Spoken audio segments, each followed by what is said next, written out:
Hello, sisters and brothers, comrades and friends. Welcome to another episode of Live Mike with Mike Palisak. It's December 17th, 2020. Broadcasting live from the National Capital Region of Soviet Kazakhstan. Here we are for one more episode. This time, we've got a special guest on the line. Marcus Thompson is the host of Union Matters. Unionmatters.ca is their website. It's a new TV show about union issues that's been taking the labor movement by storm. They've already hit on some major issues and had some big successes. Here to talk about that with us tonight is Marcus Thompson. Marcus, welcome to the show. Good evening. Thank you for having me, Mike. Thank you for being here. So, Union Matters, this new TV show that you've put together. Tell us about it. Well, Mike, we Union Matters started because we those equity voices were missing in the labor movement, right? We're highly underrepresented when it comes to a Black perspective. We're underrepresented not only in our respective workplaces, but we're also underrepresented within our union, highly underrepresented. And when all the anti-Black racism started to happen, I reached out to my union and I said, "Well, are you do you believe that there's an anti-Black systemic problem within our union?" And I started having those conversations. Can you acknowledge these issues? Can you, you know, we've been my union. I'm with the Union of Taxation Employees, and within that union, I've strongly advocated on these issues, and we were not getting very far within our unions because we're not represented. Our leadership, our respective leadership, did not understand how to address these issues. So it took some time of educating themselves, and I believe we're now starting to get there. But we didn't have that, and actually, um, our union was about to host an important anti-racism workshop, and it was titled "Anti-Racism Workshop for White Folks." And a lot of the people got upset about the title and felt that they were being discriminated against, namely white folks, and they were about to cancel that. They effectively were about to cancel that show because um, one of the hosts made some comments on Twitter, and they effectively canceled her, one of the facilitators. And when I found out about it, staff actually contacted me. And when I found out about what was happening, I went. Um, we hosted this online show, and hundreds of people came. And we made a call to action, which was to address the. We called on PSAC to um, reinstate the hosts. We called on them to uh, take several steps to remedy this situation and allow the workshop to continue. And and shortly after they did that, and the national president, and I commend him for his leadership in acknowledging, and that's so important, Mike. He acknowledged we got this wrong, right? I got this wrong, and he took corrective measures, um, and he took a strong stance against, whatever comments that he may have been getting or complaints, but he stood strongly and firmly on the right side of history by taking that step. Um, and I think that was the start of Union Matters, right?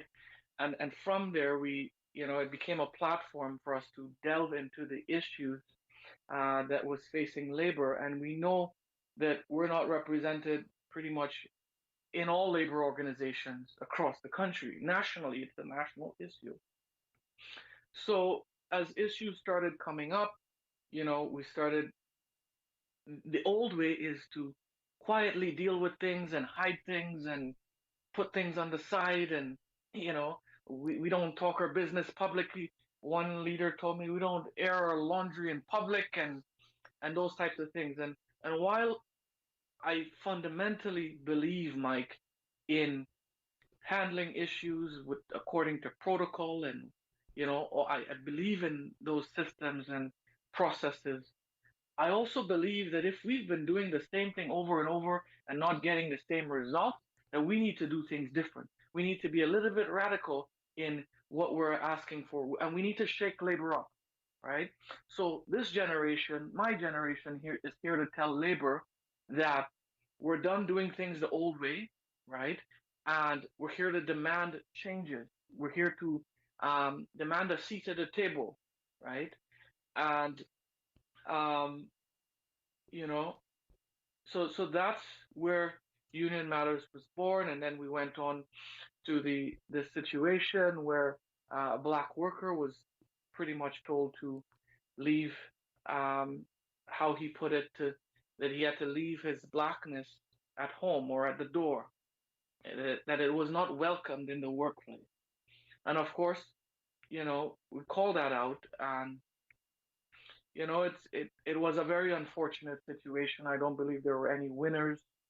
Um, it that was a really unfortunate situation. So, and then that led to massive change, right? Within the union, we had the first black um, regional executive vice president in Ontario, right? And a racialized executive as the new national executive vice president of the union. So that ushered in some change, but I don't believe that change should have been ushered in that way, right? We also lost a very long-standing um, activist who left that position, right? Um, so that's how Union Matters came about, and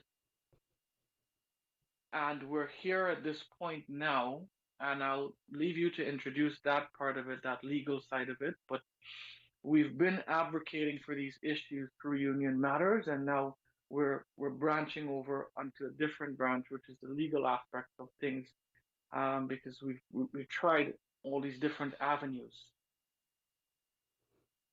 So we'll come to that lawsuit in a little bit, but um, a lot of what you just said sort of really rings true to me. So often in the labor movement, it's seen as some kind of an attack against the union, against the movement, to raise problems when you see them. And Right. and in this case, we have people raising issues of experiencing racism within the union, within the Mm-hmm. the PSAC, and as you said, to the credit of the leadership, they took this as a wake up call and tried to figure out how to make some good changes. Often that's not what happens in the labor movement. Right. Right. Often all of that pressure to silence voices of dissent, to silence Mm-hmm. voices of Mm-hmm. criticism, wins out in the end. Right. And things just keep going on as they usually do. But that's not what happened in this event. Right. Correct. And Correct. and so I've heard you say that it was a bad outcome for all. Uh, but I think maybe there's some lasting change that comes out of this that's for the best. See, we've lost you. Hang on, we'll see if we can get you. Oh, there you are. So I'm not sure what happened there. Yeah, no, it just told us you were on hold, but we've got you back now. So I was just saying, you said this was a really hard outcome for a lot of people and not the best. But I think um, some lasting change is likely coming out of this. Um, Yes. Yes. so the process itself may be painful for all involved, but it's definitely good to see unions actually stepping up and realizing that they need to change things. Right. I- can you walk us through that process? How did this all come about? Is that the legal process you're talking about, or union stepping up? No, just the process of PSAC leadership coming to bat and realized they had Well, made some mistakes and things had to change. well, I would compare it to a marriage, and sometimes, Mike, in a marriage, things are not um, going very good, and sometimes you have to call out your partner, and sometimes you have to do that consistently, right? And I think it's based on that advocacy, right? And raising it in a particular manner too. We've always been very respectful, and although these were difficult conversations, we raised these issues very respectfully, and um, I think that's part of the reason why the union got it. And this is the largest federal public sector union, right? Um, to not act in the face of um, what workers are saying, it would have been tantamount to their election of duty by the leadership. And, it's really commendable that the leadership is stepping up in such a huge way. Because in one of her shows, I said, you have failed Black workers on this issue. You've not advocated on this issue. And I think those words, were very impactful in where we are today. Because up until recently, we did not have concrete action or support from the union on this issue. So again, it's really commendable that they have um, uh, made their position very clear and is standing on the right side of history. Yeah, and it's great to see that you and others have stood up and taken this issue on because, as I said, so often people are afraid to actually voice the concerns about changes that need to happen in the union movement. When in fact, it really shouldn't be that big of a surprise. All of the prejudices of the working class are present within the labor movement. We represent the working class movement. We represent working class people. So all of the prejudices that are in society are going to be present in the union movement. And we can't just stick our heads in the sand and deny that Right, right. because then the problem isn't getting dealt with. Hmm. Um, Hmm. but And I must say that some people felt very uncomfortable, Mike, because why is he publicly saying these things? It might be true, but can we not deal with this privately? Can we not, you know, and we just continued. We just continued because activists like Sean McNeil, um, we felt that it was important for that having these private conversations would not force the change that we're looking for, right? These private conversations allow the status quo to continue, right? Of course, we believe in the internal mechanisms of the union, but there comes a time on particular issues where you need to speak out, and that's what we've consistently done was to speak out on these issues and respectfully call on our union to make the necessary change, and that's what we're seeing that the leadership is starting to do. and let's be clear here. Change doesn't happen without conflict. Right. Any time you're going to change anything, especially the direction of a massive organization like the PSAC on an issue as important as this, there's going to be friction involved. Um, Right. that's going to be part of the process. Had people kept quiet, none of this would have been dealt with. Oh, we've lost Nicholas again.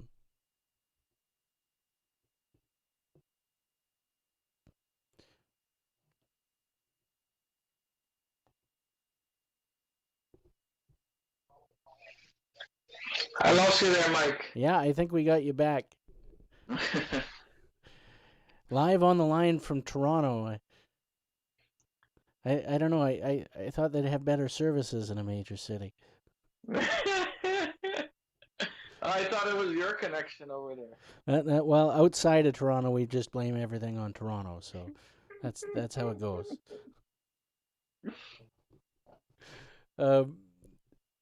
Maybe switching topics here. So after this, things have kind of been put back together, and we're seeing changes in that organization. We're seeing progress, which is great. But you've now turned to taking on the federal government, and we've seen in the last little while a class action lawsuit launched against the federal government for anti-black racism within the public service. Can you tell us about that? Sure. So, I'm gonna go back in a little bit of a history session here with you because I think context is very important, Mike. So we have the genesis of this actually started. Um, I represent. I'm a union president in Toronto, and I represent just about 800 workers working at the Canada Revenue Agency, right? And what we've observed there, our battle actually began there, right? When the George Floyd situation hit, the workplace issued a letter, and it was really pointing towards issues in the United States, right? That we know workers are hurting from issues in the United States, and you can get help from EAP. And black workers started contacting me saying, "Hey, Nicholas, don't they know that we have this issue in Canada? Don't they know that we have this issue within the workplace, right?" Um, so that's kind of where everything started. And we have, Mike, I've written to the head of that um, agency. I've written to the Minister of National Revenue. I've written to the Clerk of the Privy Council, to the Honorable Prime Minister, right, seeking an intervention because out of the agency's 40,000 workers, right, and out of its hundreds of executives, there's 3 black executives, right. So it was clear to me that there's an anti-black racism problem. There's an anti-black problem at that um, at that agency, right? And that's where um, everything built up from. But then we started looking at other areas too. One of the first things that I did was we um, my union hosted a town hall for racism, and we invited on all these. We were trying to educate the workplace and members, and so we brought on an anti-racism educator, therapist, a lawyer, right? Mr. Courtney Betty he agreed to come on that show. I didn't know much about him. He was referred to me. And we kind of got into the issues. And at the end of the show, the next day, he called me. And because we had employees come on and share their stories. Jennifer Phillips was one of them, and she shared that she's retiring after 30 years and she got one promotion, and that she's trained the people who went on to become managers who were white, right? And the racism that she faced over the years. And the next day, Mr. Betty said to me, he said, "Nicholas,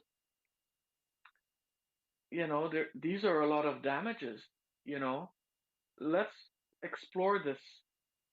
Let's explore this." Well, I didn't have much confidence, Mike, because I knew that we had the grievance process and we have all these internal mechanisms. Surely there must be some way you could just work this out between the two of you, right? Right. So I didn't have much hope because I knew that if you go to a lawyer, they'd refer you back to the union and whatnot if you had any issues. But Mr. Betty was confident and supportive, and well, I said probably it's just a lawyer trying to get a quick pay, quick payday. But he was dedicated to the issue. He had worked for the Justice Department for a very long time, and um, he knew how the system worked, and he believed that what workers were experiencing that had to end. He believed in that, and he continues to believe in those core values, that core belief that what workers are experiencing, what Black workers are experiencing, needed to um, be addressed. And so we got some of the best lawyers, and we put together a legal team. And Mike, it was challenging, really, really challenging. Um, you know, this was organized very secretly. It had to be organized very secretly. So which means you couldn't publicly recruit plaintiffs. You had to just go around department to department talking to people, being hung up on, being told I'm not interested, I'm too afraid of this, I've experienced this, but it's, I have this to do and I'm afraid of this. And so it was very challenging to organize, but I knew that the outcome would be much, much more beneficial. Um, what we were setting about to do was to open the public service of Canada for Blacks for generations to come, and to provide compensation for 50 years going back. So for all those lives ruined and careers and illness, and that went on to their children and probably grandchildren, and so we knew that the effects of what we were trying to do would have long lasting repercussions, right? So we persevered and we made it to filing. And right before, I'm giving you an exclusive here inside of this, right before we went public, I wrote to PSAC's national president, and I said, we haven't had much support from the union. This is what we're planning to do, right? They're going to be going public on this very soon, next week, and we would like our union to stand with us, right? And Um, what was the response?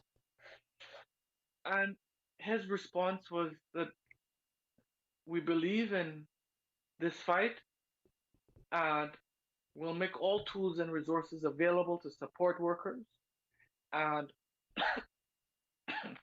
and we stand in solidarity with Black workers, and we will seek intervener status, and and advocate on this issue very strongly. And that was the tipping point for us in you know in the union's leadership really, really taking a change in direction in terms of these issues, and in terms of truly advocating on these issues. And they're um, applying a lot of resources to um, doing what they've said that they would do, which is to seek intervener status, and their legal team and whatnot. So I think it's a really good step in the right direction, Mike. And so that's where everything kind of started and led to. And of course, once we went public, we received a lot of coverage on it, and the media really, and this is in the middle of a pandemic, Mike. You know, so COVID-19 was continues to dominate the headlines, and the vaccine and whatnot. But the media still carried this at a national, regional, and local level. So, and we've had hundreds of people sign up so far. So I think that's really good. Um, So have you had any support from the broader labor movement? You said the PSAC came on board. Have other unions showed support? Where's sure, the sure, CLC at? sure. we have heard. So the PSCC is I would say, the premier supporter of this. Also, providing strong support and has issued a strong statement of support is the Association for Justice Council. They represent about 2,600 lawyers in the different government areas. I think that's a really significant support endorsement, Mike. They're the lawyers within the government, right? Within the respective areas, within the Human Rights Commission, all of these different areas. So I think that's a really important acknowledgement. We've also, the Coalition of Black Trade Unionists have also issued a statement of support. The Federal Black Employee Caucus issued a statement of support. Um, um, we have the Union of Taxation has also issued a statement of support. The We have not heard from the Canadian Labour Congress. It is a little bit disappointing that we have not heard from this very important body on this issue as yet. But I'm hopeful that they'll issue a statement of support in the near future. Well, I should hope so. I mean, it's kind of a major issue for the facing workers in the country. Can you talk a little bit about what black workers are facing in the federal public sector? What does this discrimination look like, and how is it impacting people? Well, basically, through the claim, it is we are pursuing this from a um, hiring and promotional basis, right? That black employees are excluded from promotions within the respective government areas, and um, through black employee this black um, exclusion, black employee exclusion, we're calling it. It's what So I'll give you some examples. The different government areas have a wide range of tools to staff their program, right? Staffing falls outside of collective bargaining. So the unions cannot bargain for it, right? They cannot bargain for hire this amount of equity positions or whatnot, right? They can't. So it falls outside of that. So it gives employers, federal employers, a wide range of tools to just tap somebody on the shoulder, right? Provide developmental opportunities, provide acting opportunities for a long period of time, which is extended for operational reasons, business continuity, all of those different things, right? And what we've seen is that black workers have not been the beneficiary of those mechanisms, right? Um, so you'd see either Caucasian or other visible minorities getting those opportunities, uh, except black workers. So now these particular group of workers have the experience to qualify for a process. Then the employer runs a process and they have the experience and they're staffed permanently in the process, right? And eventually you go through that over and over and over, and then you eventually give up. You stay in that position, you might retire in that position. Um, and that's the crux of what we're contending is that through that black employee exclusion, through the hiring and promotion, from that perspective, that workers are being left behind, are being excluded through systemic discrimination. Mike, a huge issue that we're seeking to be struck down is the Employment and Equity Act. The portion of it, the legislation has been applied in such a way that allows federal employer to discriminate against black workers, right? By um, Because the legislation did not identify black experiences separately, and has placed blacks in a group with all other visible minorities, the government can and it has been selectively choosing other visible minorities except blacks and are meeting and exceeding the target of the act, right? So they could present in parliament, well, we have visible minorities, and yes, you do. But when you look at that in a fine, when you look at that in more detail, you'll see that blacks make up a very small percentage of that visible minorities pool, right? So if the market assessment shows, if the labor market shows that there's 25% of the population, um, uh, that's how much you should be hiring, and your department has 27%. If you break down those visible minorities, you won't see a lot of blacks in there, and especially in the management positions, it's really really uh, discouraging. It's when you look at those numbers, our entire public service, the leadership of our entire public service is 99% white, right? So almost a majority. So are you telling the Canadian public that blacks are not good enough? That there isn't a, a a black lawyer who is competent and has enough experience to sit on the federal bench or on the Supreme Court bench? It is, if we look at these issues very carefully, it's not by chance, it is by design, right? It cannot be by chance every federal department or agency has the same problem across the board, right? If it was one area, yes, I could understand, or two areas, Mike, but we have this issue across the entire federal public service, from policing to national security to the Human Rights Commission.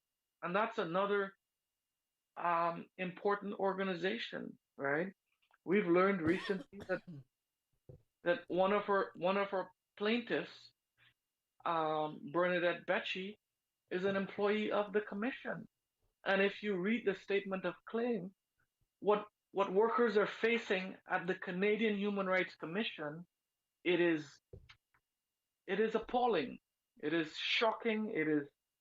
Um, it's quite egregious that workers are facing these types of discriminatory practices at the very commission that is mandated to address these issues.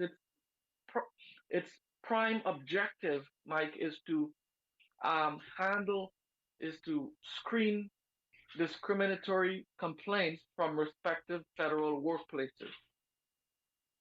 And its workers are saying that it's discriminatory. So, how do black workers submit to this commission, to its processes, when it's discriminating against its own workers, right? It's very very egregious, and quite frankly, we black workers, we don't have confidence in the Canadian Human Rights Commission, and that's one of the reasons why we've turned to the court, right? So that's It's what I would say to that. it, it's certainly disappointing to hear that workers at the Canadian Human Rights Commission feel that they're dealing with issues of racism. But I'm not surprised at all that black people are frustrated with the Human Rights Commission. I mean, this is a body that, frankly, has been designed to fail. And we can see that very clearly when you look at the history of pay equity disputes through Mm-hmm. human rights. I mean, my union has dealt with Canada Post and its pay equity issues with rural and suburban mail carriers. We had a very long struggle trying to win pay equity for these workers. Now, we could have gone about it through the Human Rights Tribunal, but after looking at how other unions had faced this, we said it's never going to happen that route. It's Right. better to put it on the bargaining table where we actually have some power to try and fight for things. And when you look at uh, certainly at Canada Post and the PSAC's pay equity dispute, it took them 30 years to resolve that. A lot of Right. those women had passed away by the time it was finally settled, and it was their estates uh, uh, getting the reparations. Uh, so this is something that's why we put it on the bargaining table, because we wanted to be able to force the issue, because Canada Post had proven again and again that they would just drag this out, fight it all the way to the Supreme Court, make sure it doesn't get settled for 30 years. But that's what happens at the Human Rights Commission with a major organization that is determined to fight things out as long as they can. You're looking at decades to resolve something. Mhm. And Right. so it it's no surprise that you're turning to other courts, to anywhere else, to try and get justice. So, Mhm. so what can we expect out of this class action lawsuit? What are the next steps? How is it going Well, to unfold? well, Mike, we're very hopeful. Just give me 1 second. 1 second.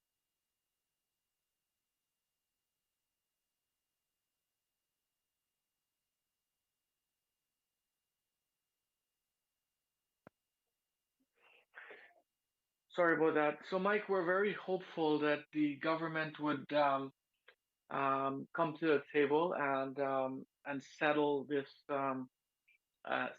issue out of court. The Honorable Prime Minister has acknowledged this issue on that workers are facing this issue for a very long time, and he's acknowledged it on several occasions. So the natural step would be to come to the table and sit with us and chart a way forward and not subject workers to go through this litigation process. And the stories are very painful. And, you know, our intention is not to embarrass the government and whatnot. Our intention is to end this practice, right? Put solutions in place and to make those who've been injured to make them whole again, right? Or somewhat whole. I don't think you could make anyone whole again from that, but at least it's a step in the right direction. So we're hoping that the government will come to the table and negotiate a settlement on this as soon as possible. Again, we are the claim is uh, it's a landmark class action that seeks to um, remedy over 50 years of systemic discrimination through the practice of black employee exclusion, Mike. Um, and what we're seeking is equity within the public service. If blacks make up almost 4% of Canada's population, then that should be reflective in all at all levels of the federal public service. Entry level positions, mid level, management, senior management, executive level. Yeah, it should be represented at all levels of the federal public service. So, and that's what this is really about. Compensation is one aspect of it, but we have to put systems in place to prevent these injuries from continuing, and that's a key part of what we're seeking. So, any black worker that worked in the federal public service beginning 1970, right, can visit blackclassaction.ca and and sign up there completely anonymously, right? Completely anonymously and tell their stories, their story there. You could also follow us on all the social media. It's on the website as well. So, and Mike, many people have reached out to me from across the country saying, Nicholas, this was so long coming, and thank you for doing this, and we're, you know, we have a voice on this issue now, and people are getting the courage to come forward, and it really represents a turning point for unions too, because once we start getting that change in the public service, it'll start reflecting in our unions too, because our unions are a replication of our workplaces, right?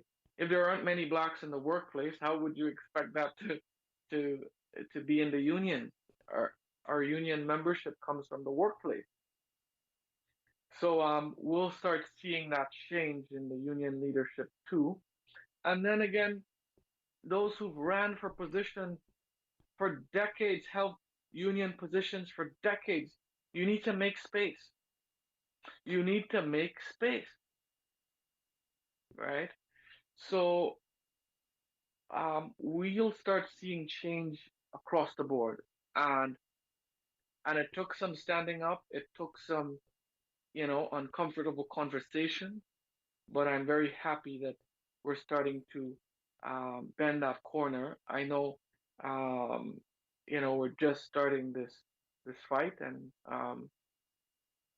we're well supported, and we continue to build on that support every day. And we're confident that the government of Canada will stand on the right side of history. Uh, and precisely because the PSAC has just taken on this issue internally and committed to making changes and building a new way forward, it actually gives them much more strength to be taking this issue now to government and saying, we've done our work, you have to do yours. Right. It's not just empty words. So what's the response been from government?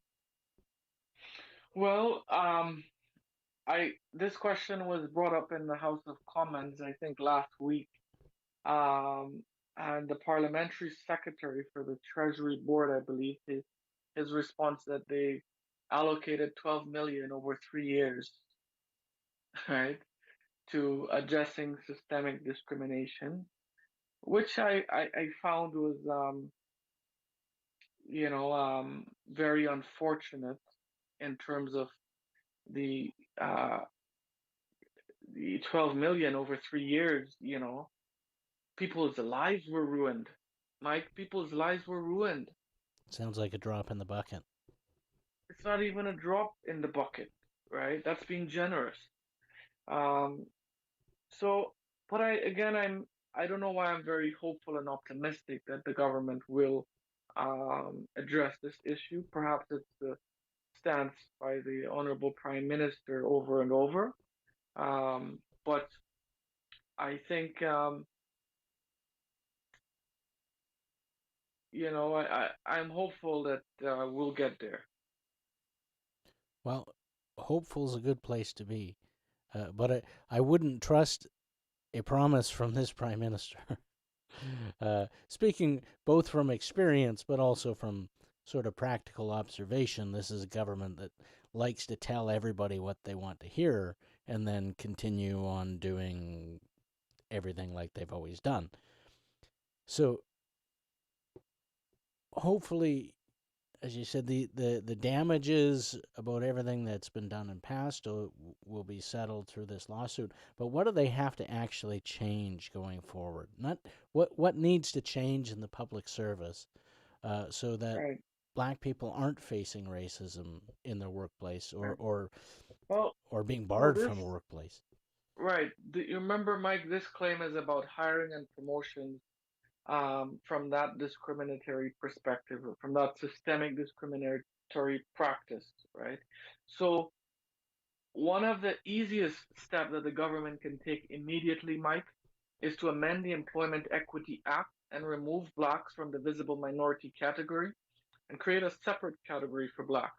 That would immediately empower respective federal workplaces to look at how many blacks they have hired, look at the population, the census, or whatever data that they look at, and compare that and then determine, okay, we have a gap with blacks, and we could go out and directly hire blacks, or we could directly promote blacks if we don't have blacks in those executive positions, right? So that's an easy change to amend the legislation to create a separate category. That could be done immediately, right? That could be tabled immediately in the House of Commons. So, um, and we're contending, Mike, that that's an important change that has to happen because up to now, respective workplaces are saying that they cannot just go out and hire blacks. They would discriminate against others.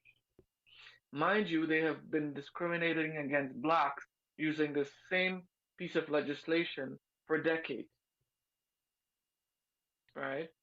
Um, so that is a quick step, I would say, a low hanging fruit, if I may, right, to addressing the core of this issue is the Employment Equity Act, which respective departments base their policy on for employment equity. Right? So the legislation is flawed in that sense, and it's been used as a tool to permit systemic discrimination against blacks through the practice of black employee exclusion.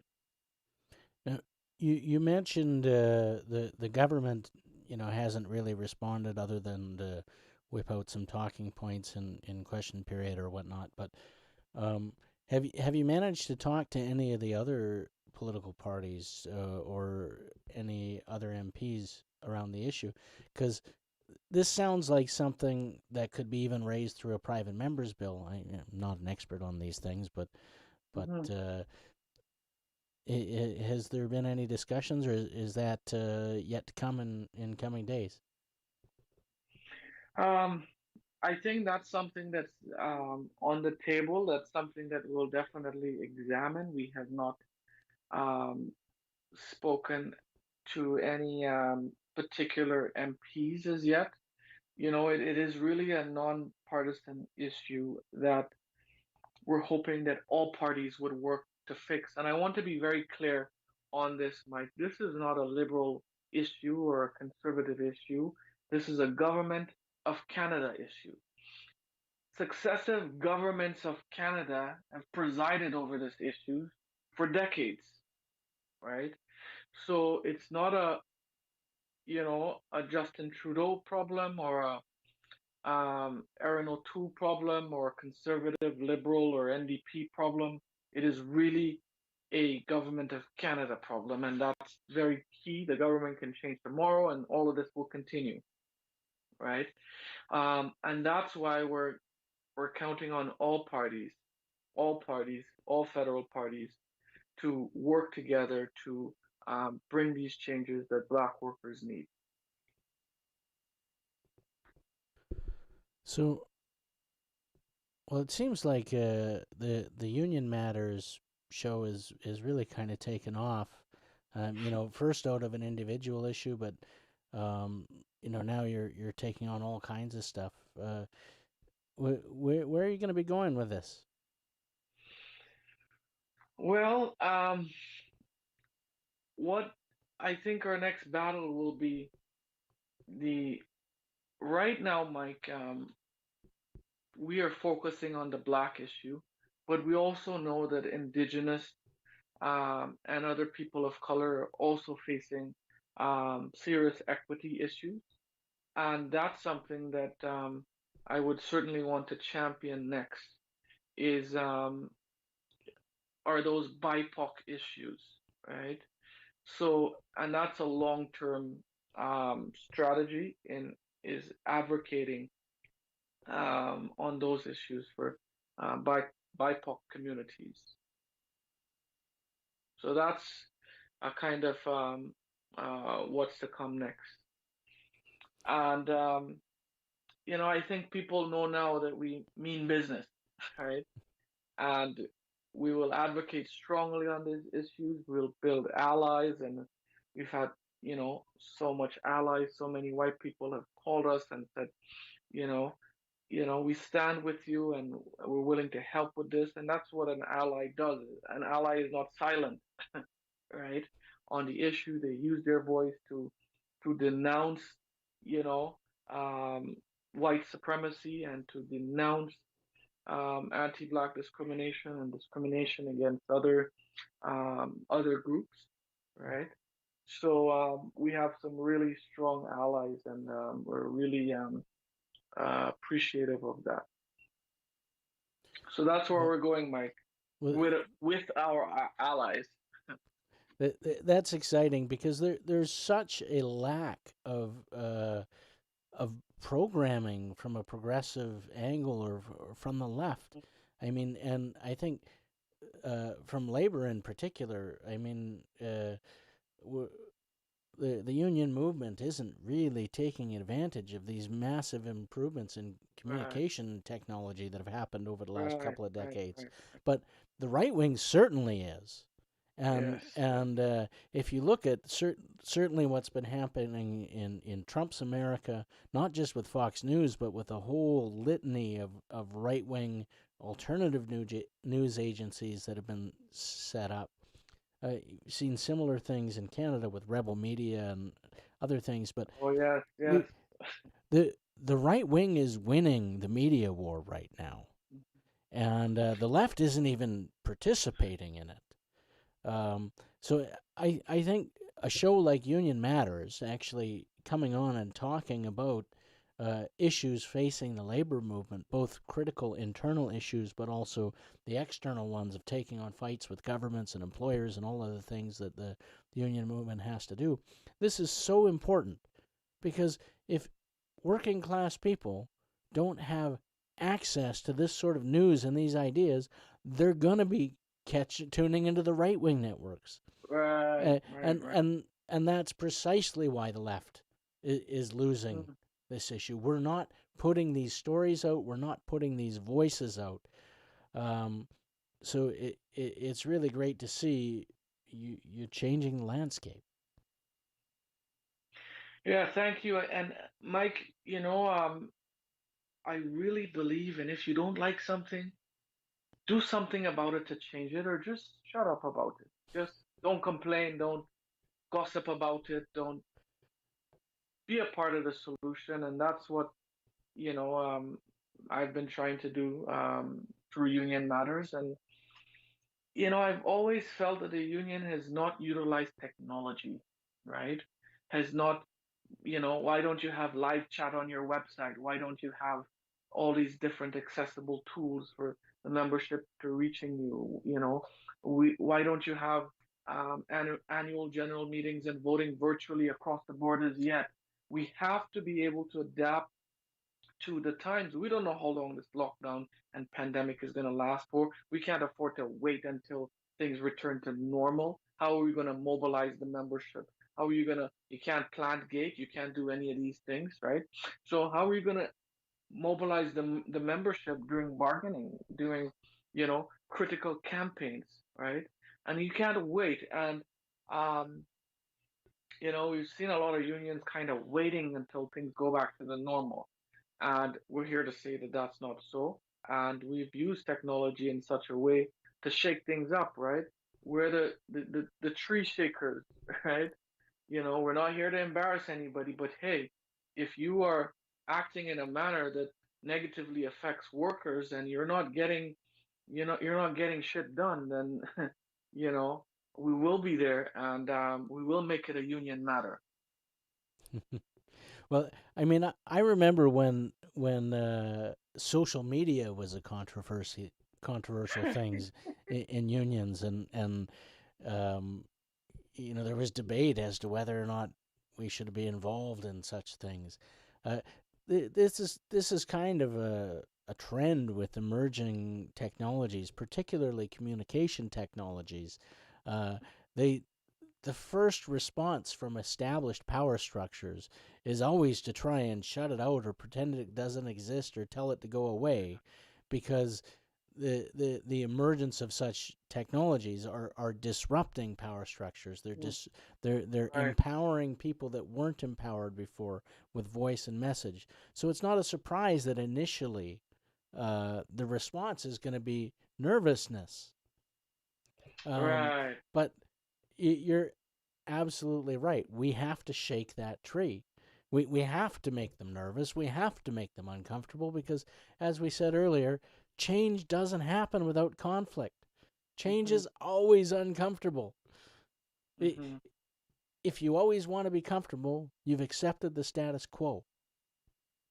And that's something we really should take to heart.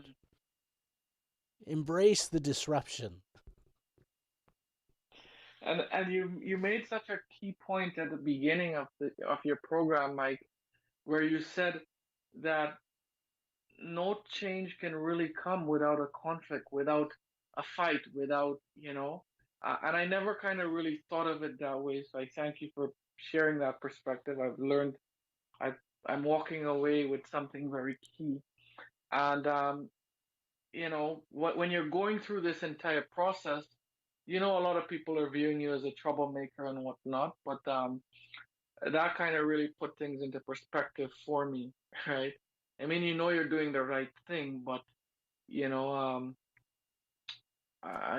found that you're doing the right thing when they call you a troublemaker. like if you're making change, you're making trouble. That's just how it is. Right. If you're not making trouble, you're not making change. Right. So that's I mean, if you're in the labor movement, that's our business. Our business is disruption. Right. Right. No justice, no peace. Yeah. We're gonna mess you up until we get what's right. Right. Right. Yet we shy away from that conflict sometimes. I don't know. I see conflict as the motor force of change. Mm-hmm. That's good. There's healthy conflict, and I've always tried to engage in healthy conflict. Yeah. No. Not slinging and name calling, and no.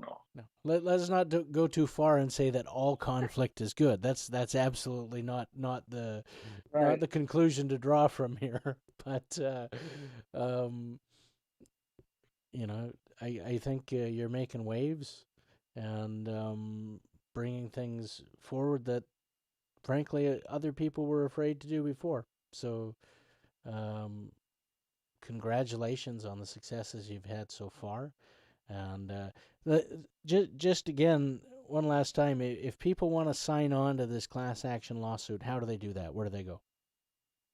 Blackclassaction.ca is blackclassaction.ca. Correct. Yes. There's all the information there: the diversity plan, the statement of claim, legal information, FAQs, frequently asked questions. It's the home for the Black Class Action, so all the information is there: how to contact us, and of course, how to sign up. We've been getting a lot of emails. People are on the website sending emails asking how to sign up. There's a huge join us button right there. So click the button that says join us, and you can join the class action lawsuit. So I heard from our back end team that they're getting a lot of emails about how to sign up. So blackclassaction.ca, click join us, fill out the form, and that's it. Great. Well, thank you so much for taking an hour out of your evening to join us tonight. And we'll be watching closely to see how this class action suit goes and also how Union Matters continues. Mike, I thank you very much for having me, and I appreciate the opportunity to come on your show, and hopefully I'll publicly extend an invitation for you to join us on Union Matters. Anytime. I've secretly always wanted to be a pundit, so any chance you can put me in front of a microphone to spout my opinion, I'm happy to oblige. All right, thank you very much again. Have a good night. Thanks, brother. Take care. Nicholas Thompson from Union Matters. Well, this has been a a fun episode. I think this is going to be the last episode this year. Holidays are upon us. I might try to throw out an unscheduled podcast or two between now and then, but if not, we'll see you in the new year, the first Thursday of 2021. See you then.